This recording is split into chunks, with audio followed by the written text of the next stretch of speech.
Bismillahirrahmanirrahim. Assalamualaikum warahmatullahi wabarakatuh. Kaifahalukum anak-anak? Semoga dalam keadaan sehat dan semoga selalu dalam hidayah Allah Subhanahu wa taala. Amin ya rabbal alamin. Baiklah anak-anak Ustadz yang Ustadz cintai karena Allah Subhanahu wa taala. Langsung saja pada hari ini kita akan melanjutkan pembelajaran kita dan adapun tujuan pembelajaran pada hari ini ya kalau saya sampaikan setelah kita berdoa. Bismillahirrahmanirrahim. Allahumma inni as'aluka ilman nafi'a wa rizqan thayyiba wa amalan mutaqabbala. Amin ya rabbal alamin. Baiklah anak-anak Ustadz yang Ustadz banggakan karena Allah Subhanahu wa taala. Sebelumnya kita akan review dulu ya materi minggu lalu. Kita review materi minggu lalu yaitu tentang sendi dan otot ya. Nah, jadi hari ini kita akan bahas kembali ya anak Ustadz ya. Nah,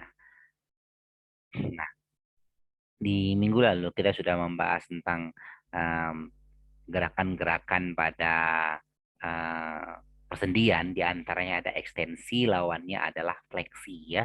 Nah, ekstensi itu gerak meluruskan, sedangkan fleksi itu gerak membengkokkan. Misalnya adalah gerak siku, lutut, dan ruas jari ya. Ekstensi lawannya fleksi.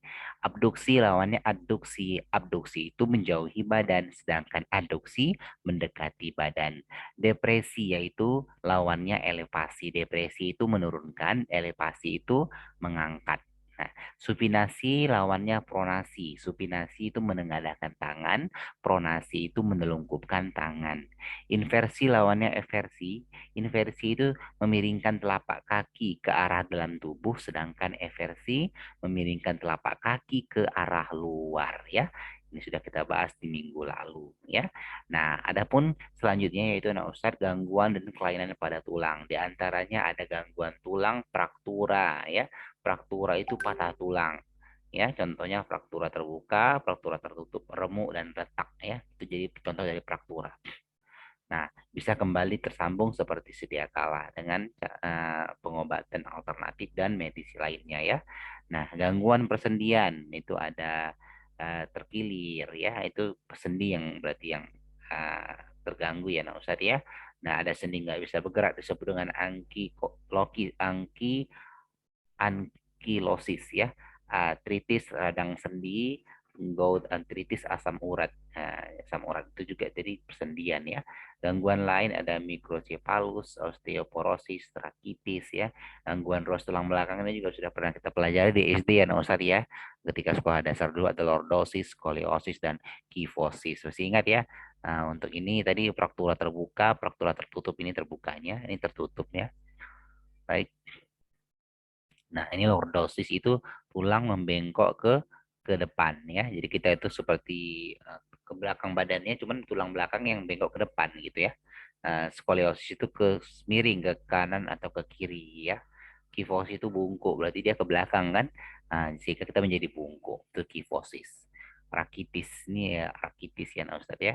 Baik, otot juga sudah kita bahas, kita akan ulang kembali terkait mengenai otot ya. Nah, jadi otot itu uh, adalah kerja apa? Aktif ya pada manusia kan. Baik, ada otot sinergis, ada antagonis. Sinergis itu dua otot yang kerjanya bersamaan. Misalnya otot-otot antar tulang rusuk yang bekerja sama mengangkat dan menurunkan tulang rusuk dan dada. Antagonis itu yaitu otot yang kerjanya berlawanan. Misalnya bicep dan tricep ketika meluruskan dan membengkokkan lengan bawah. Nah, macam-macam otot sudah kita bahas juga, nah Ustadz ya, yaitu otot polos, otot lurik, dan otot jantung. Nah, ini dia bedanya otot polos itu terletak di mana? Di lambung, uterus, kantong urin, pembuluh darah, dan rahim. Ini letak otot polos. Untuk otot lurik atau otot rangka itu melekat pada rangka ya. Kita katakan otot rangka karena letaknya pada rangka. Otot jantung, anak Ustadz di dinding jantung ya. Bentuk serabutnya tidak beraturan untuk otot polos, otot lurik itu, dan otot jantung itu beraturan. Jumlah inti satu ya, otot lurik banyak, otot jantung itu satu. Letak intinya otot polos inti selnya di tengah, sedangkan otot lurik di tepi, otot jantung di tengah. Kecepatan respon untuk otot polos itu lambat, otot lurik itu cepat. Ya, otot jantung sedang. Cara kerjanya otot polos tidak sadar, otot lurik secara sadar, otot jantung tidak sadar. Ya, maksudnya sadar atau tidak sadar itu berdasarkan kehendak kita ya. Itu berarti sadar kan, misalnya rangka kita berolahraga, bergerak itu atas perintah kita ya. Baik, kemampuan kontraksi itu untuk otot polos lama, otot lurik sebentar, otot jantungnya sedang. Warna, otot polos berwarna polos, otot lurik berwarna lurik ya, otot jantung juga berwarna lurik, lurik ya. Baiklah, Ustadz. Ini gambar otot polosnya, ya ini gambar otot rangka, ini gambar otot jantung. Lihat ini inti selnya di tengah ya, inti selnya ya. Kalau ini di tepi ya, untuk otot rangka, otot jantung juga di tengah. Baik kan Ustadz. Nah, ini gangguan pada otot, ada kejang otot karena lelah ya. Stip itu kaku leher, tetanus, kejang otot karena toksin, bakteri, Clostridium tetani. Ya, ada lemah otot disebut dengan myasthenia, hernia, otot dinding perut lemah, usus melorot ke bawah dan masuk ke rongga perut. Hipertrofi itu otot membesar karena aktivitas berlebihan. Baik, Ustadz, itu kita review kembali bagi yang anak Ustadz yang belum eh, tahu materinya, mungkin karena suatu hal silakan di screenshot saja, nanti tinggal dirangkum ya ke buku catatan masing-masing. Baik, Ustadz, langsung saja kita lanjutkan pelajaran hari ini, yaitu tujuan pembelajaran kita adalah mengetahui ya, mengetahui em, gerak pada tumbuhan ya. Langsung saja, nah Ustadz, penjelasannya. Nah, Nah, ini dia ya, anak Ustadz ya, gambar dari manusia dan hewan memiliki perilaku gerak yang tidak jauh berbeda. Manusia dan hewan sama-sama bisa berjalan dan menunjukkan gerakan-gerakan yang mudah diamati. Namun bagaimana dengan gerak pada tumbuhan? Nah, bagian apa saja dari tumbuhan yang dapat bisa bergerak? Ternyata tumbuhan juga dapat bisa bergerak ya, anak Ustadz ya. Nah, baik, amati gambar berikut ini, anak Ustadz. Nah, gaya dorong sayap ke bawah ya, atau F aksi. Gaya angkat burung ke atas disebut dengan F reaksi ya, sehingga burung bisa terbang. Ada gaya aksi dan reaksi pada burung ya. Nah, ini gambar burung. Pernahkah kalian melihat burung yang sedang terbang bebas di udara? Bagaimana burung tersebut dapat terbang dengan stabil di udara? Apa yang mempengaruhi gerakan burung tersebut? Nah, baik anak semuanya. Nah, kita perhatikan ya, ini gambarnya. Gerak pada makhluk hidup dan benda. Nah, baik, ini seperti lumba-lumba yang sedang berenang ya. Ini gerakan dari tumbuhan Venus ya. Ini gerakan manusia saat berolahraga ya. Baik. Nah, subtopik bab 1 ini sudah kita lewatin ya. Nah, nah, pembelajaran itu sudah saya sampaikan ya, mengetahui gerak pada tumbuhan ya. Nah, perhatikan Ustadz, amati gambar berikut ini. Apa gambar apa kira-kira? Ya, betul. Gambar tumbuhan putri malu. Nama latinnya adalah Mimosa pudica ya. Baik. Ayo pikirkan, pernahkah kalian menyentuh daun putri malu? Apa yang terjadi jika daunnya disentuh? Apakah rangsangan daun putri malu hanya berupa sentuhan saja? Bagaimana jika daun putri malu tersebut dirangsang dengan panas atau dingin? Adakah perbedaan kecepatan menguncup daun putri malu tersebut? Untuk menjawab semua pertanyaan berikut ini, ayo kita lihat percobaan nanti setelah ini ya. Ini contoh dari gerak tumbuhan, bahwasanya tumbuhan putri malu bergerak ya, menguncup ketika disentuh ya. Baik, anak Ustadz. Nah, ayo kita coba. Pengaruh rangsang terhadap gerak menutup dan membukanya daun putri malu. Apa yang harus kita coba? Melakukan percobaan pengaruh rangsang terhadap gerak daun putri malu. Nah, apa yang kita duga? Kita berhipotesis dulu ya, anak Ustadz ya. Kita duga dulu ya. Apakah daun putri malu bisa daun putri malu bila disentuh bagaimana? Daun putri malu bila diberi rangsangan suhu dingin itu bagaimana? Daun putri malu diberi rangsang suhu panas itu bagaimana? Nah, kita sediakan tumbuhan putri malu yang hidup, es dibungkus plastik, korek api atau lilin yang dinyalakan, dan stopwatch untuk mengukur waktu. Apa yang kita lakukan? Memberi perlakuan pada putri malu sebagai berikut. Menyentuh penggunaan ujung jari dengan tangan pada bagian atas permukaan daun, selanjutnya menyentuh menggunakan ujung jari tangan pada tangkai daun, memberi hawa dingin di bagian bawah permukaan daun dengan meletakkan sebongkah es batu, memberi hawa panas di bagian bawah permukaan daun dengan menyalakan korek api atau lilin yang menyala. Berhati-hatilah saat menggunakan korek api ya anak-anak. Selanjutnya mengamati gerak daun dan batang putri malu, mencatat kecepatan respon tanaman terhadap rangsang menggunakan stopwatch, mengulang langkah 1 dan 3 sebanyak 3 kali, dan merekam data pada tabel berikut ini. Nah, ini datanya waktu untuk menutup untuk bagaimana ya? Ketika disentuh pada permukaan daun dan disentuh pada tangkai daun. nih ketika diberi hawa dingin ya dan diberi hawa panas. Nah, bagaimana tanggapan tumbuhan ketika diberi rangsang sentuhan pada bagian atas permukaan daun? Bagaimana tanggapan tumbuhan ketika diberi rangsang sentuhan pada tangkai daun? Bagaimana tanggapan tumbuhan ketika diberi rangsang panas dan diberi rangsang dingin? Dan bagaimana dari tumbuhan yang paling sensitif? Bagaimana ya yang paling sensitif terhadap rangsang sentuhan? Apakah kecepatan respon berbeda dan rasakan yang juga berbeda? Nah, baik, anak Ustaz. Kita langsung ke penjelasannya. Kesimpulan dari percobaan tadi, anak Ustaz, gerak tumbuhan berdasarkan penyebabnya dibagi menjadi gerak endonom, gerak higrokospis, ya, dan gerak esionom. Gerak endonom itu gerak spontan, adalah gerak tumbuhan yang tidak memerlukan rangsang dari luar atau tidak diketahui penyebab luarnya. Rangsangan pada gerak endonom diduga berasal dari dalam tumbuhan itu sendiri. Selanjutnya gerak higrokopis adalah gerak bagian tumbuhan ya karena pengaruh perubahan kadar air dalam sel sehingga terjadi pengerutan yang tidak merata. Gerak esionom adalah gerak tumbuhan yang disebabkan oleh adanya rangsangan dari lingkungan sekitar. Gerak esionom dibedakan menjadi gerak tropisme, dari gerak geotropisme, hidrotropisme, tigmotropisme, fototropisme, dan kimotropisme. Gerak taksis yang terdiri dari gerak kemotaksis dan fototaksis, dan gerak nasti yang terdiri dari gerak niktinasti, fotonasti, seismonasti, termonasti, dan nasti kompleks. Baik, Ustaz. Kita akan bahas satu persatu gerak pada tumbuhan.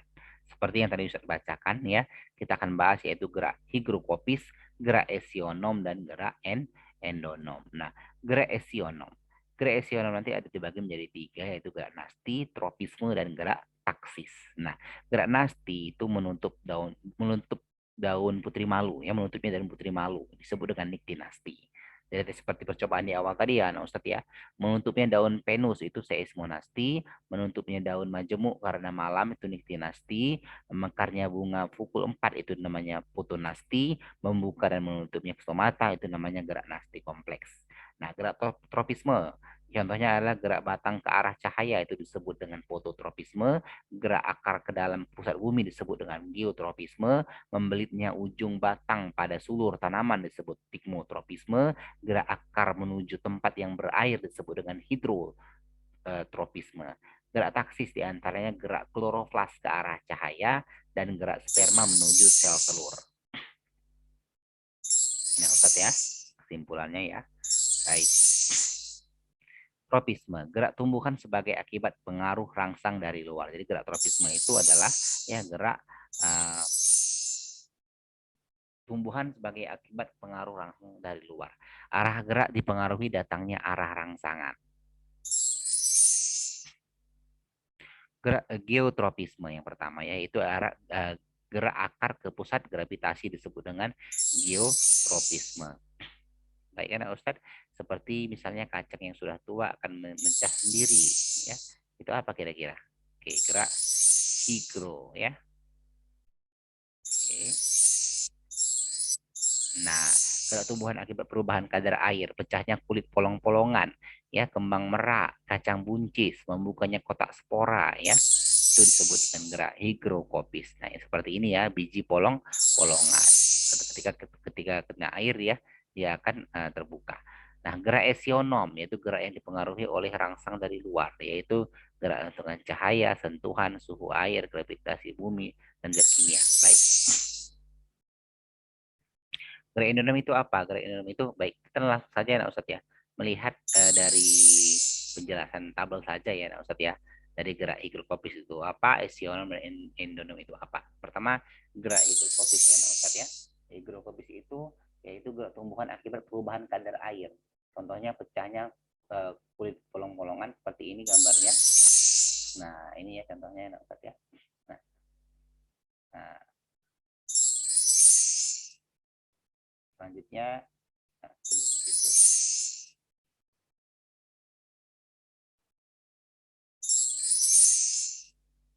nah, kembang merak, kacang buncis, ini masih higrokopis ya. Ini ya, kacang yang sudah tua akan memecah sendiri Ustaz. Membukanya kotak spora tadi ya. Baik. Itu higrokopis. Selanjutnya esionom. Gerak esionom itu apa? Nah, Karena isionom ini banyak, kita nanti terakhir saja Ustaz ya. Baik. Kita langsung ke gerak endonom dulu ya. Baik, gerak endonom itu apa? Gerak endonom itu adalah gerak yang terjadi spontan dan tidak diketahui penyebab atau tidak memerlukan rangsang dari luar. Diduga rangsangan gerak endonom berasal dari dalam tubuh tumbuhan itu sendiri. Contohnya sebagai berikut. Ini, gerak rotasi sitoplasma ya, nah Ustaz ya. Nah, ini dia contoh dari gerak endonom ya.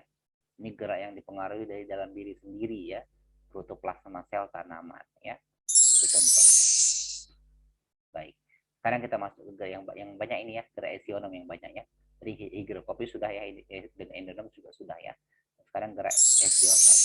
Nah, apa itu gerak esionom? Gerak esionom gerak yang dipengaruhi oleh rangsangan dari luar ya.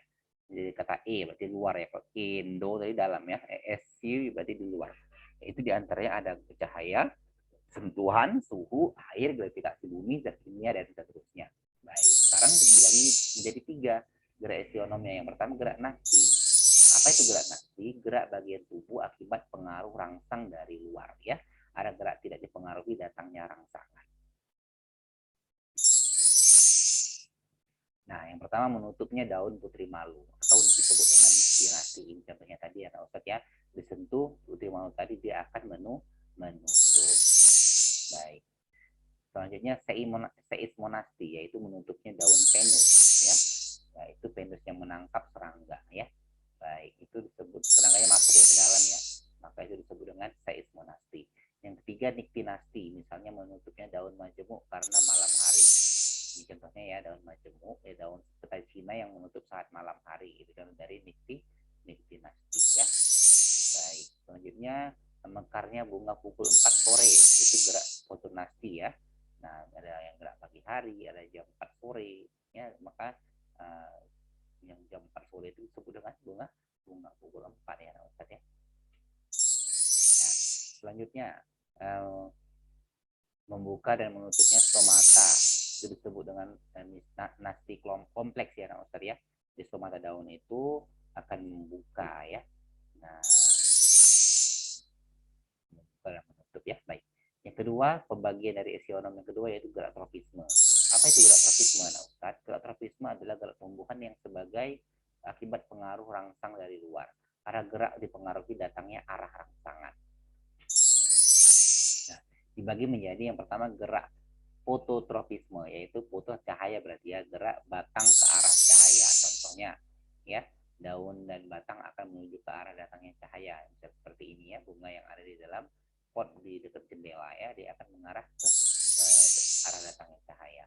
Yang kedua adalah gerak geotropisme. Gerak geotropisme ini adalah gerak akar ke pusat gravitasi ya, gerak akar dari tumbuhan tersebut. Misalnya ini gambar ya. Baik. Selanjutnya adalah gerak stigmotropisme, membelitnya tanaman sulur ya. Nah, ini disebut dengan stigmotropisme ya. Baik. Dia bersulur-sulur ya, Ustaz ya. Nah, jadi stigmotropisme tadi adalah membelitnya ujung batang pada sulur tanaman.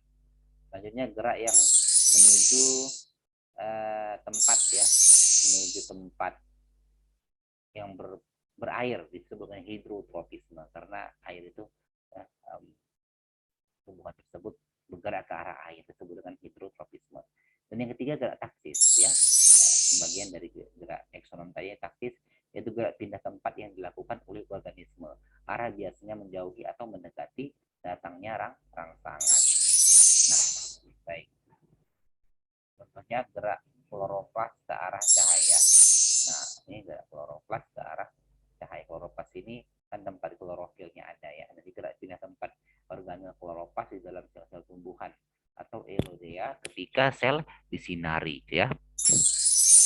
Baik, selanjutnya ini gerak sperma menuju sel telur tadi sudah dijelaskan ya, Ustaz ya. Jadi gerak taksis tadi ya. Baik. Baik, Ustaz, ini dulu bisa saya jelaskan. Saya harapkan nanti dapat kalian buat ringkasan yang seperti ini ya, membuat diagram seperti ini ya. Baik. Nah, setelah ini kalian mengerjakan soal dalam bentuk Google Form. Semoga bermanfaat. Jazakumullah khairan.